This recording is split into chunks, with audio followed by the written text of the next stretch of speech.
Real questions, real answers for real life. Come on in and pull up a chair. You're at 1850 Main Street with Michael Del Giorno and David Zanotti. It's the morning after Election Day, and things didn't go the way we'd hoped they would in Ohio. How do we move forward? Today's episode is an excerpt from Your Morning Show with Michael Del Giorno featuring David Zanotti. Your Morning Show is available now weekday mornings on Talk Radio 98.3 and 1510 WLAC in Nashville, and coming soon to more stations across the country. And a pleasant good morning to you from the flight deck here on this Wednesday, November the 8th at 6:34, 26 minutes to be somewhere by 7 o'clock. 57 degrees on our way to a high today of 82. The weather has just been incredible. All right, a lot of the news maybe didn't go our way last night. David Zanotti is joining us from the American Policy Roundtable, host of The Public Square, co-host of 1850 Main Street with yours truly at 1850mainstreet.com on your iHeart app. Obviously, the president's quote, we'll start with that. Across the country tonight, democracy won and MAGA lost. Voters voted. Polls don't. Now, let's go to next year. So the narrative is all about, a great article in the Federalist today about what's coming to your state concerning these Ohio results. What can America learn from what happened in Ohio so they can be more prepared for this amount of money that's coming to buy their constitution too? Because this is more than just pro-choice. Well, this is an anti-life reality, and it's funneled and funded by George Soros and company, and that's all documented now. This isn't conspiracy history off of Glenn Beck's website. Okay, or anybody else. And that's not critical of Glenn. He's had it right all along. It's just that people didn't believe him. The reality is that George Soros and company spent $40 million to buy a piece of the Ohio Constitution and hand it to their pals at Planned Parenthood. It's just that simple. And in an off election year, which this was done by design, here's the real numbers. There's 8 million registered voters in the state of Ohio. 27% of them, or 2.1 million, voted for the Soros Amendment on abortion. 21% said no, and 52% said nothing. Now, you've got 2 million people out of 8 million registered voters altering the state constitution for everybody else. 1 out of 4 people changed the rules for everybody. Now, everybody else could have participated, but they didn't. So I don't fault Soros and Planned Parenthood for buying what was available, and they had no resistance or very little resistance. You know, I'm looking at the map. Most of the votes for yes came from where you would expect, right? Cleveland, Toledo, Columbus. Yeah, the whole race was decided in Cleveland, Columbus, and Cincinnati. 64, maybe 66 counties voted no. Only 22 counties voted yes. And of them, the 3 major cities dominated. That was the vote count right there. All right, this is writing Planned Parenthood right into the state constitution. Yeah, their business plan right into it. They have but it even goes more than that, Michael. It's creating a new human right and indemnifying abortionists. No matter what they do in regards to life and health of the mother or viability, no one can touch them and they're the only people that can make the decision on that call, and no one can touch them. Knowing the origins of Planned Parenthood, knowing the disproportionate amount of abortions that are people of color making that choice. Isn't this shocking? Or is it not shocking?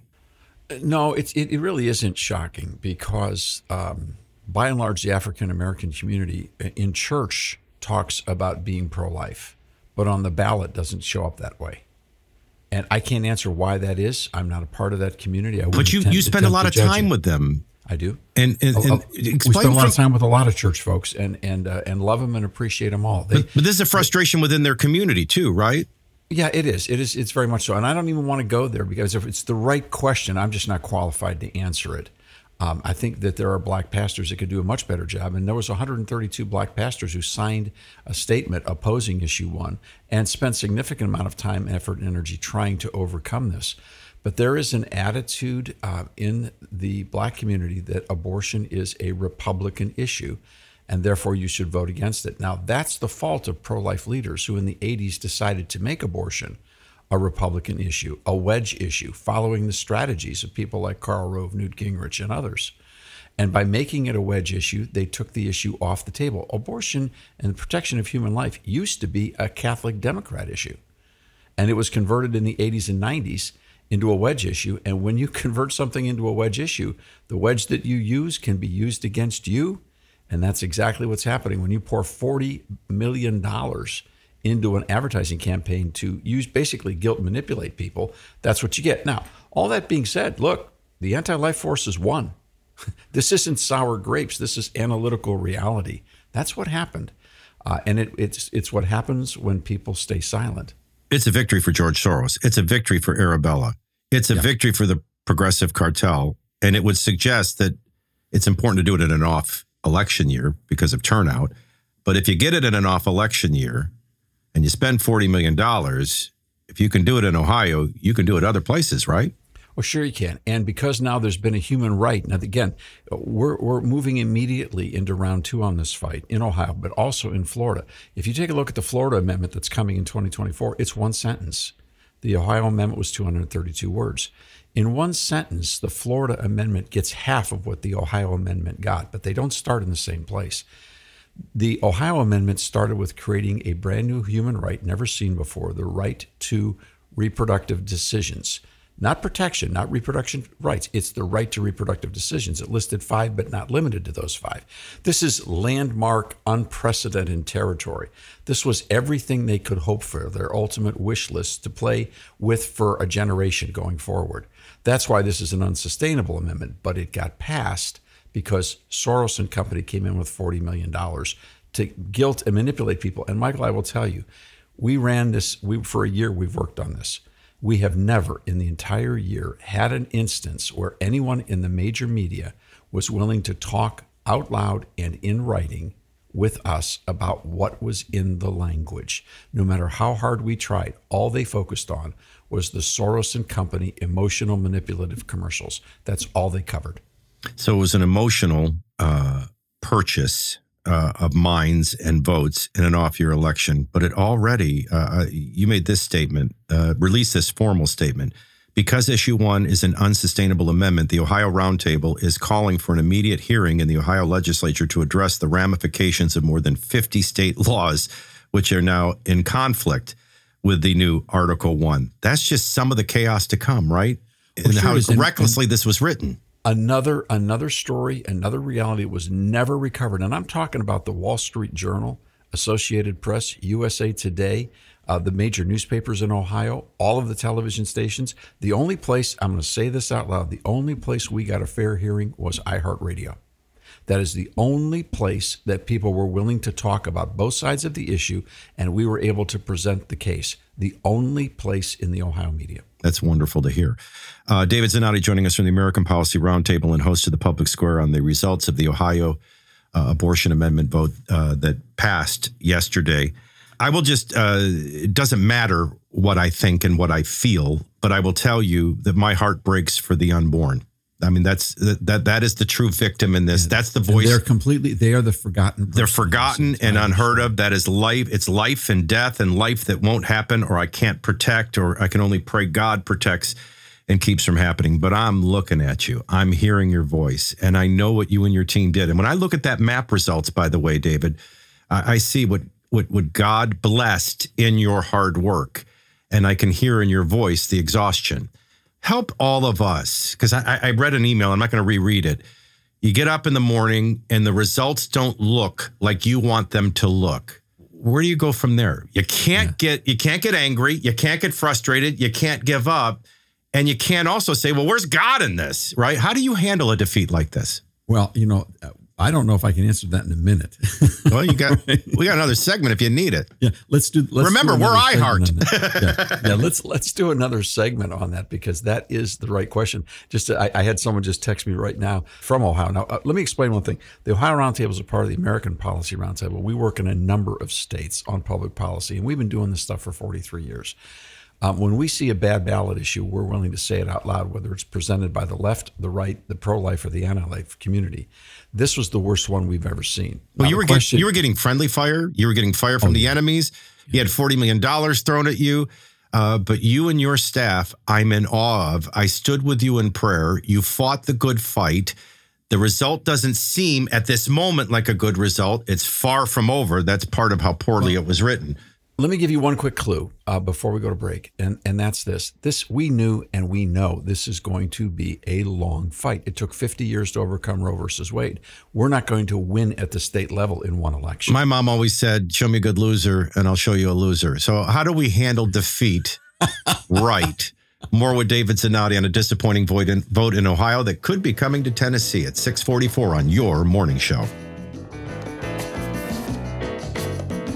So glad you're listening to 1850 Main Street. If you want more, you can get it every morning with your morning show. And David's there virtually every day as well. You'll find your morning show at WLAC.com and listen live or on your iHeart app, right where you find 1850. Just search Michael Del Giorno on your iHeart app.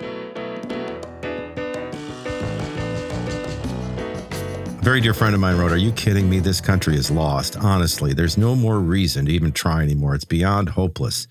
Let the rapture happen." The vile left and Satan appear to have won on reacting to the vote in Ohio.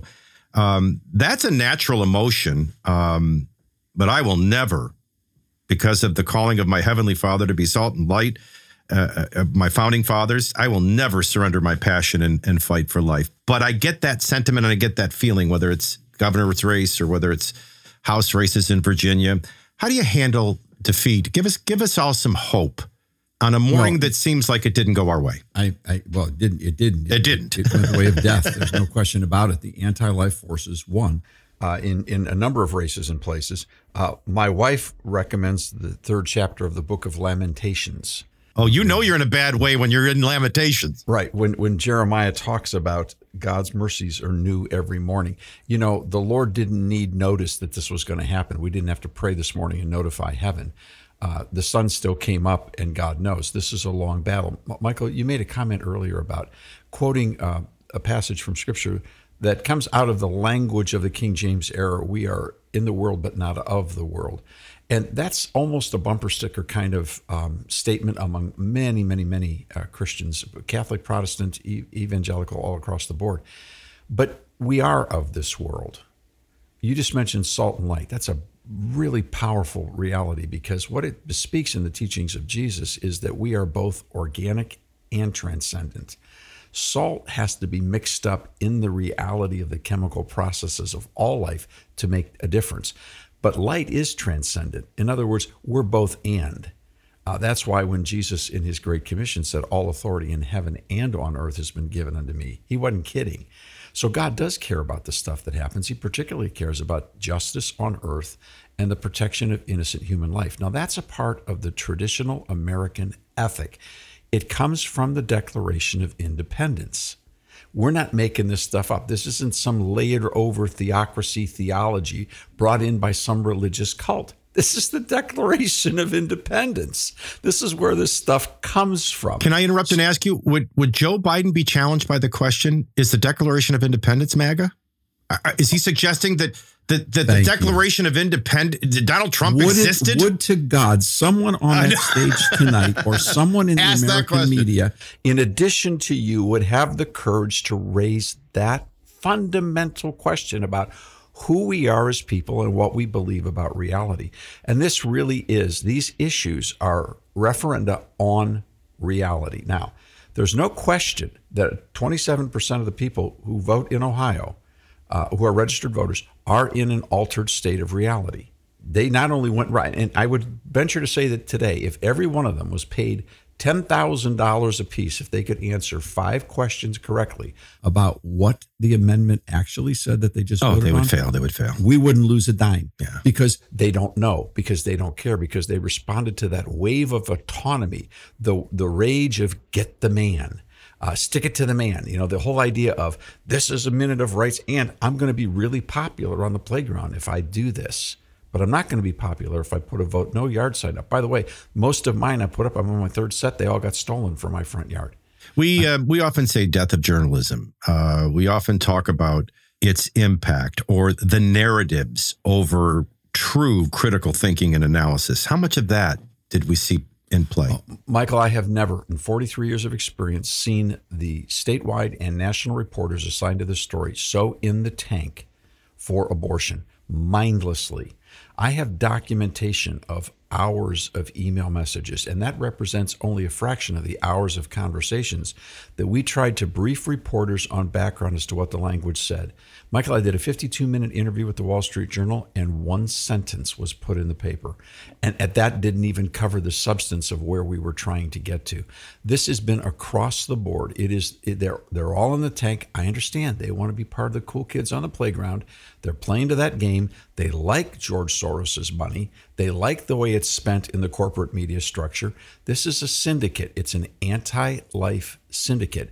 And the big benefactor is Planned Parenthood, who now gets all of this constitutional real estate to drain state grants and federal grants into their coffers.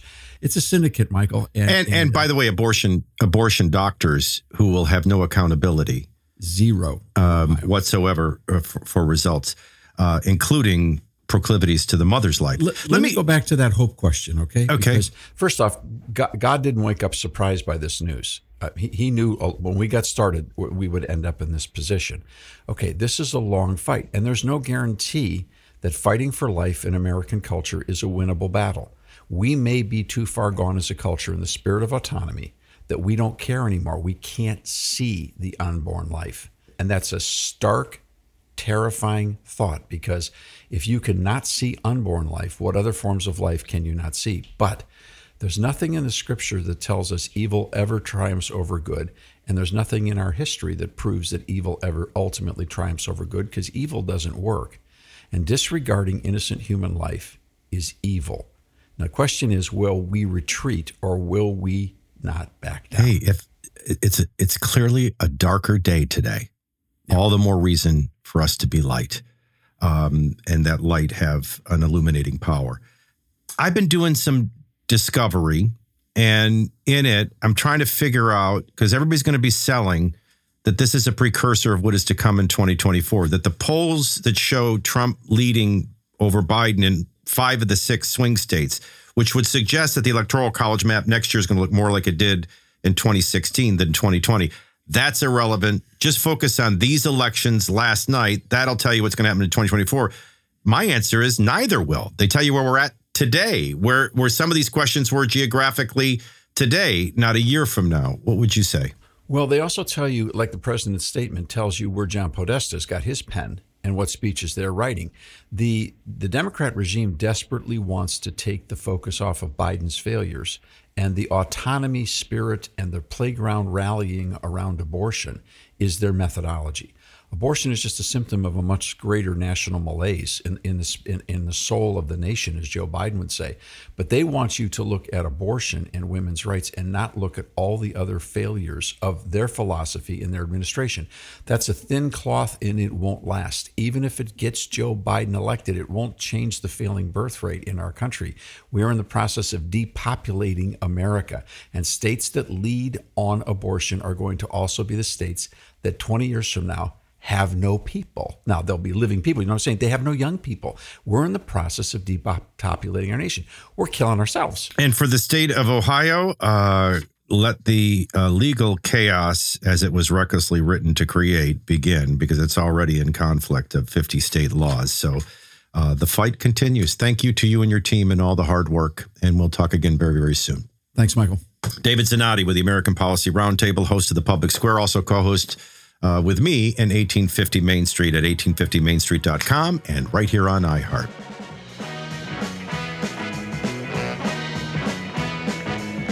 The conversations are just getting started. To get connected, check out 1850mainstreet.com. We don't data mine anyone or sell your information. Subscribe today so you don't miss a single conversation. We'll see you next time here at 1850 Main Street.